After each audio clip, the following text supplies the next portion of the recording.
안녕하세요. 오늘은 조상의 이름을 입력하는 법을 알려드리도록 하겠습니다. 여러분의 조상들의 이름을 입력하기 위해 꼭 알아야 하는 내용들이 있습니다. 우선 가족 역사를 하기 위해 패밀리 서치를 사용하실 때는 구글 크롬 사용을 권장합니다. 구글 크롬은 다른 브라우저들보다 좀 더 빠르게 패밀리 서치를 사용할 수 있도록 해주기 때문입니다. 다른 브라우저를 사용하시는 분들은 파이어박스, 마이크로소프트 엣지, 애플 사파리, 네이버 웨일 등 여러 가지 다른 브라우저를 사용하실 수 있지만 인터넷 익스플로러는 속도와 호환성에 문제가 있으니 앞서 언급한 다른 브라우저들을 사용하시길 권합니다. 새로운 이름들을 입력할 때 정확한 정보 입력을 위해 주의 깊게 봐야 하는 것들은 어떤 것들이 있을까요?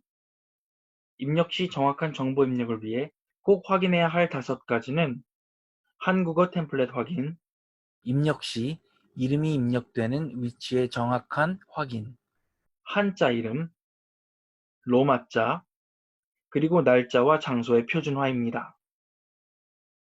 지금 보시는 것은 이름 입력 창입니다.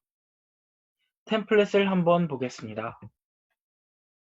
템플릿은 자신이 입력하는 이름의 언어를 설정해 줍니다. 정보를 입력하기 전에 한글 이름을 가진 조상을 입력하신다면 먼저 한국어 템플릿으로 설정되었는지 확인해 주셔야 합니다. 글로벌 시대에 많은 한국인들이 서로 다른 나라에 거주하고 있습니다. 서로 다른 사람들이 서로 다른 언어로 조상의 이름을 입력하게 된다면 같은 성씨, 같은 족보의 가계도가 중복 입력될 것입니다. 그렇게 된다면 의식을 중복으로 받는 조상들도 많아질 것입니다. 한글 이름을 가는 조상인데 템플릿이 선택되어 있지 않거나 기타나 영어로 되어 있다면 로마자 모드를 입력할 수 있는 한국어 템플릿을 사용해 중복 입력이 되는 것을 막습니다. 그 다음은 한글 이름을 성부터 순서대로 입력해야 합니다. 성과 이름은 모두 한 칸에 입력하지 않고 성은 성칸에, 이름은 이름 입력칸에 따로 입력하도록 합니다. 이름 입력창엔 본관을 입력하지 않으며 본관을 입력하고 싶다면 개인 페이지 정보 추가란에 본관 내용을 넣도록 합니다. 한글 이름 입력을 마치고 나면 한글 이름의 로마자가 자동으로 입력된 것을 확인할 수 있게 됩니다. 로마자는 2000년 정부에서 발표한 표기법을 따르며 한글을 모르는 사용자가 이름을 읽을 수 있도록 도와줍니다. 로마자가 입력된 것을 확인하고 나면 한자 칸에 한자 이름을 입력해 줍니다. 한자 이름이 입력되면 동명이인들이 더욱 쉽게 구분되어 서로 다른 사람들이 잘못 합쳐지는 것을 예방할 수 있습니다. 한자 이름을 찾을 수 없거나 한자의 음을 찾을 수 없는 경우엔 한글 이름을 대신 입력합니다. 마지막으로 날짜는 8자리 숫자로 입력하며 입력 시 나타나는 달력 아이콘을 선택해주면 됩니다. 장소 또한 입력 시 나타나는 위치 아이콘이 있는 정보를 클릭해 줌으로써 표준화를 진행해 줍니다. 표준화란 패밀리 서치 사이트가 사용자들이 직접 입력한 날짜와 장소를 인터넷 시스템상에서 정확하게 인식할 수 있도록 도와주는 작업입니다. 이제 실습을 한번 해보도록 하겠습니다. 지금 보시고 계신 화면은 박지경님을 중심으로 한 가계도 화면입니다. 박지경님의 부모님의 이름을 한번 추가해 보도록 하겠습니다. 지금 보시고 계신 화면은 이름 입력 창입니다. 들어가자마자 가장 상단에 보이는 박스가 언어에 따라 이름을 올바르게 입력할 수 있도록 도와주는 언어 템플릿 박스입니다. 또 가끔은 영어로 보이기도 합니다. 이 템플릿 박스를 우선 한국어로 교체해 주시고 그 다음 한글과 한자, 그리고 로마자를 입력할 수 있는 창들이 생겼는지 한 번 더 확인해 줍니다. 확인이 된 후엔 한글 입력창에 한글 이름을 입력해 줍니다. 이때 성의 모든 이름들을 몰아서 입력하지 않고 성은 성칸에, 이름은 이름칸에 입력해 줍니다. 한글 이름이 입력되고 나면 한자 이름 또한 입력해 줍니다. 한자 이름의 입력은 한글을 입력한 뒤 보통으로 한자키를 사용하여 한자씩 변환을 해줍니다.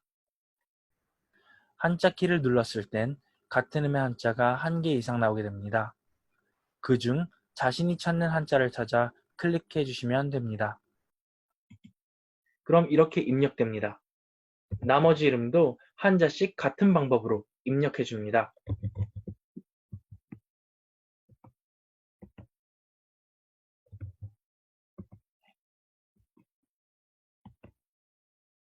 보통으로 한자는 한자 키를 이용해 변환해 주는데 PC 키보드의 경우엔 오른쪽 하단의 컨트롤 키를 이용해 변환해 줍니다. 이름 입력이 마무리되고 나면 로마자는 자동으로 생성되게 됩니다. 김씨라면 KIM 대신 표기법에 따라 GIM을 표기하며 박씨의 경우 사람들이 많이 사용하는 PARK 대신에 BAK를 표기합니다. 이름을 수정하시면 로마자는 자동으로 수정되지 않습니다. 이름을 수정하실 때에는 로마자를 지워주시고 이름을 변환해 주신 다음 로마자를 클릭해 주시면 정상적으로 로마자를 재생성해 주게 됩니다. 그 다음 성별과 사망 상태를 입력해 줍니다. 마지막으로 출생일자와 출생장소, 사망일자와 사망장소를 입력해 주시면 됩니다. 아까 설명드린 것처럼 출생일자는 숫자 8자리로 입력합니다.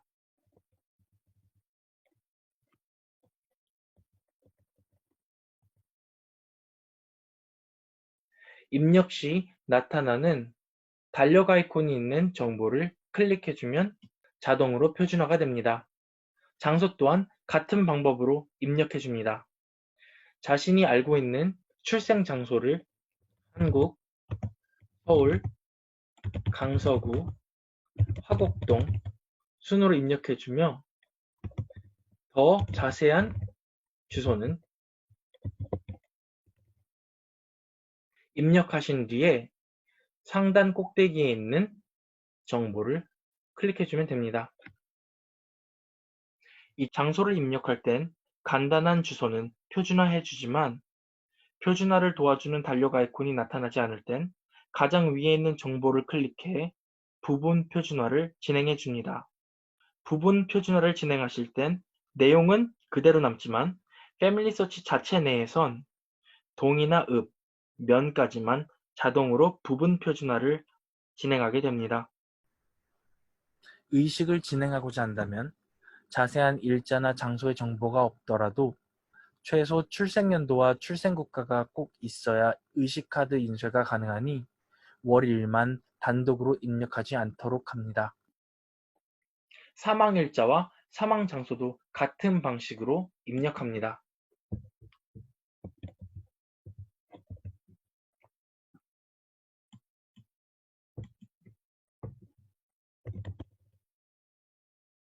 사망연도가 존재하지 않으면 기일만 따로 입력하지 않으며 패밀리 서치 정책에 따라 사망 장소는 국가만이라도 입력될 수 있도록 해줍니다.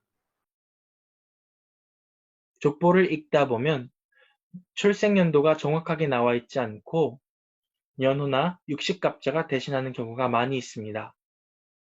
그럴 경우엔 연호를 넣어주시고 전과 같은 방법으로 달력 아이콘이 있는 정보를 클릭해 주시면 됩니다. 육식갑자의 경우 갑자년을 예로 입력해 보겠습니다. 갑자년을 입력하게 되면 아래 갑자년과 관련된 연도들이 나타나게 됩니다. 이 중 맞는 연도를 선택해 클릭해 주시면 됩니다.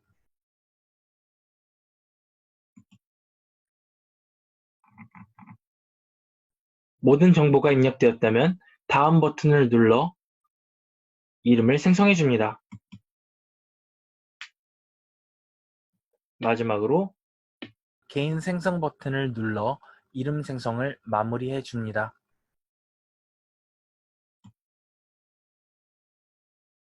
만약 어머니의 이름을 추가하시고 싶으시다면 박지경님 어머니의 이름, 한자 이름, 생년월일, 출생국가, 사망일자, 사망국가를 입력해 주시고 같은 방법으로 진행해 주시면 되겠습니다. 이름을 모를 땐 꼭 성이라도 입력해야 하며 전미사에 C를 붙여 마무리를 해 줍니다.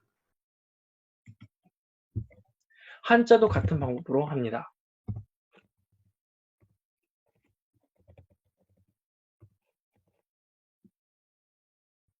만약에 어머니의 성도 알 수 없을 땐 아버지의 성과 이름을 입력한 뒤에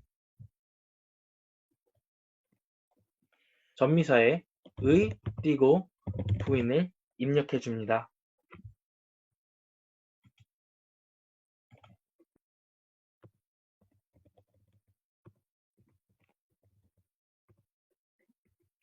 한자를 입력할 땐 의 부인의 칸은 비워둡니다. 지금까지 입력하는 법을 보여드렸습니다. 다음은 출생연대를 추정하는 방법입니다. 앞서 말씀드린 것과 같이 의식을 위해서 적어도 출생연도와 출생국가는 꼭 입력해 주어야 하는데 출생연도의 정보를 알 수 없을 때에는 추정연대를 사용합니다. 출생연대는 다음과 같이 추정합니다. 부부는 4년, 부인 및 다른 부인은 2년, 부모와 자녀는 26년, 형제와 자매는 2년 차이로 계산합니다. 이렇게 연대를 추정할 때는 연도 앞에 대략이라고 함께 적어줍니다. 이 창은 조신환님의 개인 페이지입니다. 보시는 것과 같이 아직 부모님들이 추가되어 있지 않습니다. 부모님의 이름을 알지만 출생연도를 모를 땐 앞에서 설명한 것과 같이 26년 차이로 연도를 추정해줍니다. 조신환님은 1853년생입니다. 고로 26년을 1853년에서 빼서 1827년을 조신환님 아버지의 연대로 추정합니다. 앞에서 말했던 것과 같이 어머니는 아버지의 4년 뒤로 추정하여 1831년으로 추정합니다. 이렇게 추정연대를 입력할 땐 대략이라고 함께 입력해 줍니다. 지금 보시는 것과 같이 조신환님에게는 조정영님이라는 딸이 하나 있습니다. 조정영님에게 다른 형제자매들이 존재한다면 조정영님의 동생의 경우 2년 뒤를 추정연도로 삼아 1881년을 동생의 출생연대로 추정하고 대략 1881년이라고 추정합니다. 혹시라도 조신환님의 부인 신씨 이외에 다른 부인이 존재한다면 그 순서에 따라 2년 뒤인 1959년을 출생연대로 추정합니다. 이 연대는 일반적인 상황을 계산하는 방법입니다. 가능한 족보에 기재된 연대를 그대로 입력하는 것을 원칙으로 하지만 논리적으로 맞지 않을 땐 전후 세대의 연대를 정리해 가장 적절한 연대로 변경해 주시고 대략이라고 함께 입력해 주시면 되겠습니다. 부모의 이름과 조상의 정보는 족보에서 찾을 수 있는 부모의 이름과 조상의 정보를 개인 페이지를 통해서 모두 입력하도록 합니다. 여기까지 새로운 이름과 조상들의 정보를 정확하게 입력하는 법이었습니다. 감사합니다.